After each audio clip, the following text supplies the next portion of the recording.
I spent most of my career traveling and working outside the Philippines. So about 3 years ago, I was, to be honest, fairly homesick. Wanted to sort of settle down back in Manila.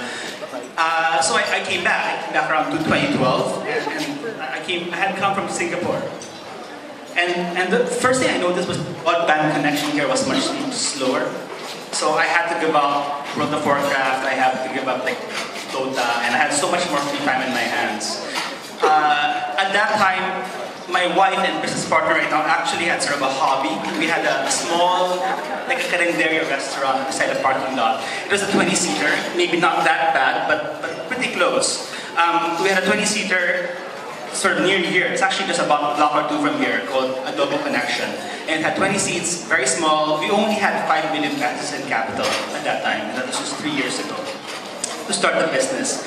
Since then, with that 5 million pesos in capital, we've managed to grow the business, and now we have many more customer complaints and many more headaches. But that sort of comes with the territory of having, I guess, right now we have about 50 restaurants, of which 3 are overseas. And, you know, on one hand, it's obviously nice to have grown, and obviously online marketing played a really big part in this. You must be thinking, when I say online marketing played a really big part, you must be thinking, you must have spent a lot on online marketing.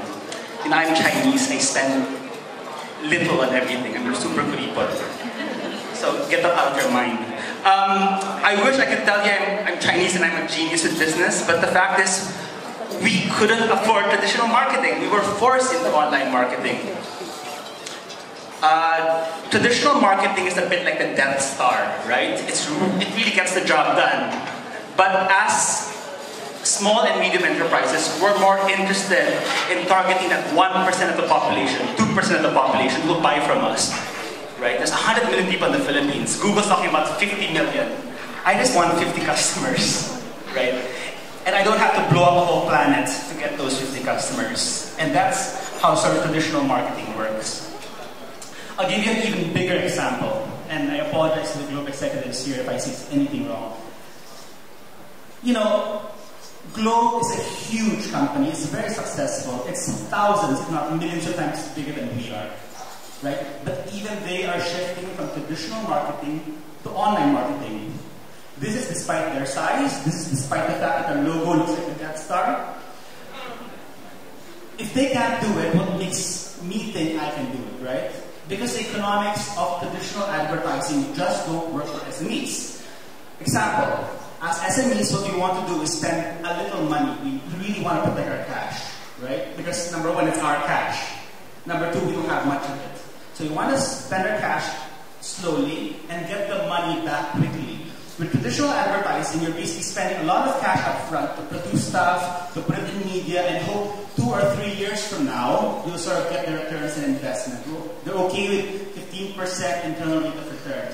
As SMEs, we can't afford that. We need to spend very little money up front, and we need to see the results really, really quickly. Not only do you not have to spend money up front with traditional advertising, I realized I should not spend money up front with online marketing. A lot of the pricing for online marketing, and I wish I knew this earlier, is actually bidding based. You bid for keywords. You sort of bid for ad space on Facebook. And by being patient, by putting in the money little by little, you can sort of take advantage of the fire sales. When no one's advertising, that's when you sort of come in and take the discount. It's almost like hanging behind the boutique, and when they go on sale, you sort of go in and buy. So that's the first thing you realize, is that we have to be patient with online marketing, and it's pretty much the only choice we have for this traditional advertising.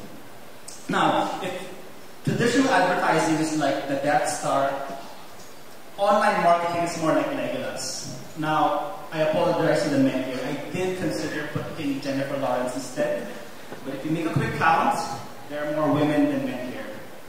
And besides, men admit it, he's actually prettier than Jennifer Lawrence. I also picked him for another reason, which is he can do something Jennifer Lawrence can, which is shoot 3 arrows at the same time. And that's sort of the first big mistake I made online marketing. I don't know about you guys, but when I think about online marketing, I immediately think about sort of Facebook ads to consumers, right? Like number of likes, number of clicks, how many people come to my restaurant to eat because they saw this ad or this Facebook ad, and so on and so forth. And that sort of makes sense because, Google and Facebook, when you're advertising to a broad base of consumers, is very cheap, right? It's like 1 cent US or even 0.05 cents US to reach a customer. It's really, really cheap. But not all clicks, not all engagements are created equal. There are some engagements, some clicks that are very important for us. As SME owners, it's right that we put customers front and center. But to serve those customers, oftentimes we need partners. And in our case, those partners are suppliers, like landlords or managers. So for me,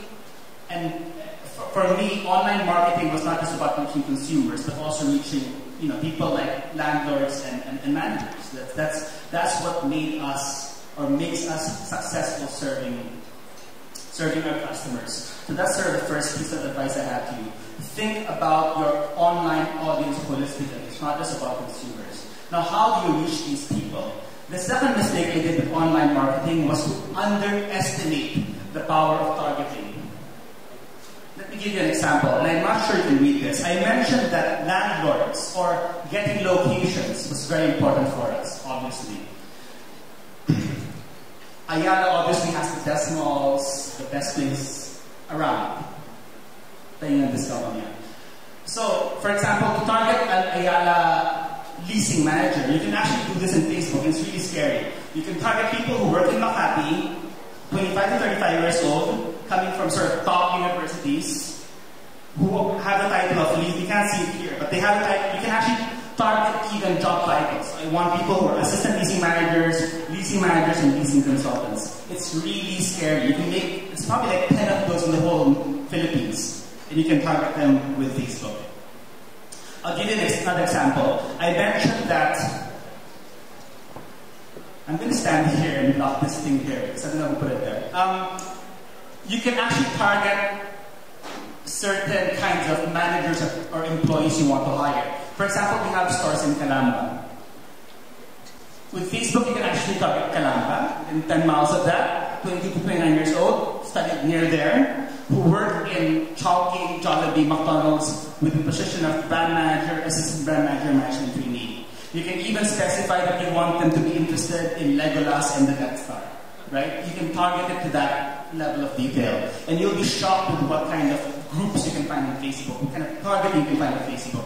For example, I was actually able to target people whose hands were too big to fit into Pringles cans. I mean, you can check this out on Facebook, it's actually true. So that's the kind of level of targeting you could do. Now think of the potential of this kind of targeting.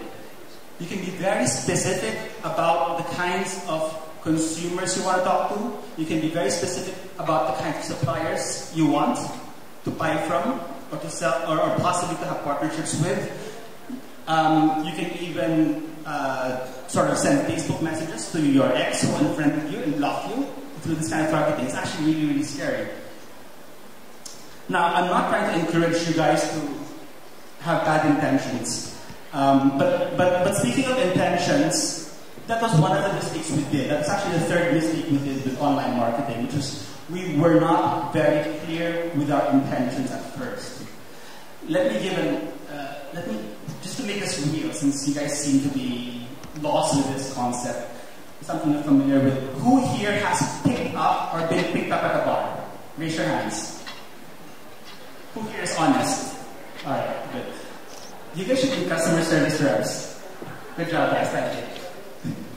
So, what my friends tell me, because I've never been picked up or picked up anyone at a bar, was that the right strategy isn't to approach the girl at once and then ask her to go home with you. That sort of doesn't work very often.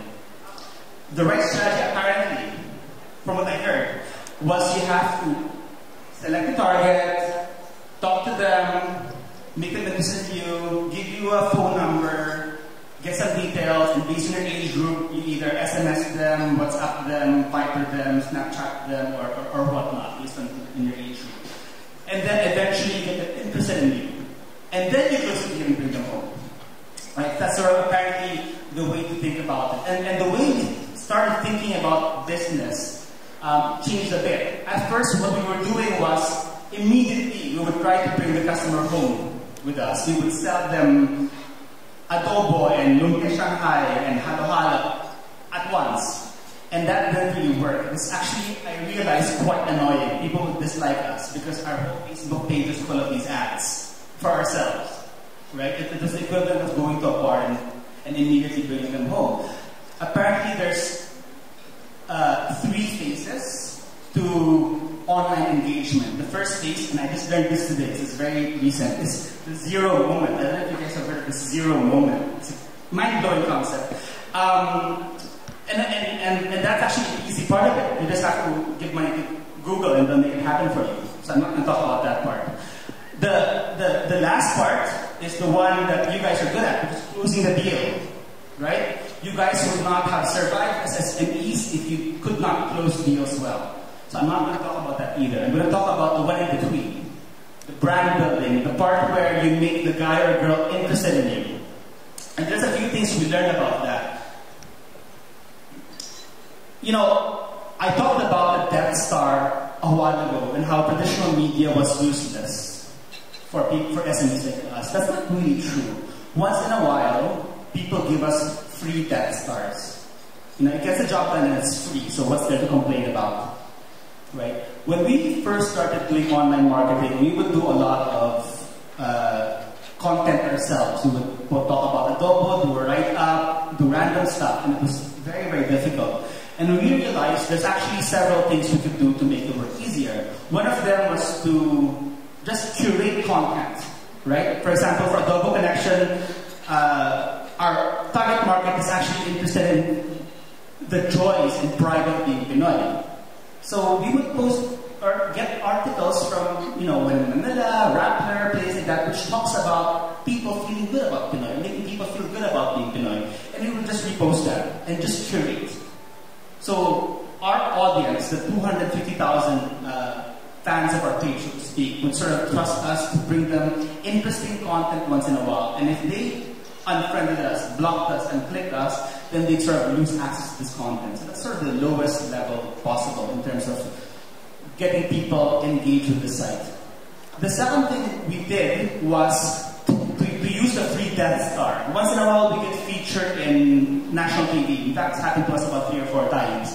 And what we do is, we're featured in national TV, we'd actually link back to it on our site, and then advertise that link. So lots of people will see it. So it was almost like a virtuous cycle where we'd use traditional media, co-opt it for digital media, and then link back to them. So that's another way, sort of relinking coverage of you in traditional media, amplifying it, mirroring it.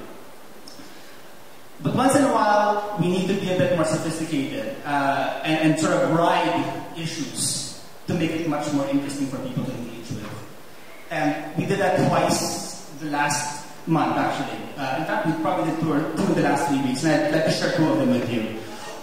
All of you remember the Yaya Meals controversy, so to speak, the manufactured Yaya Meals controversy. Thank you, Globe. These were definitely not Yaya Meals. What we did was we actually just, linked the Yaya Meals controversy, the 99 peso. We have 99 peso meals in the Adobo Connection. We have 79, 89 peso meals in the Adobo Connection. And we just linked it to the issue of Yaya Meals, that you don't have to be a Yaya to enjoy cheap meals in the Adobo Connection. And that actually garnered us quite a bit of likes, quite a bit of engagement, quite a bit of shares. For some reason, people found it witty. Another big meme or thing that was going around last week or about 10 days ago was this thing about Cheryl's birthday. Is there anyone named Cheryl in this room? You made us very happy. You should raise your hand.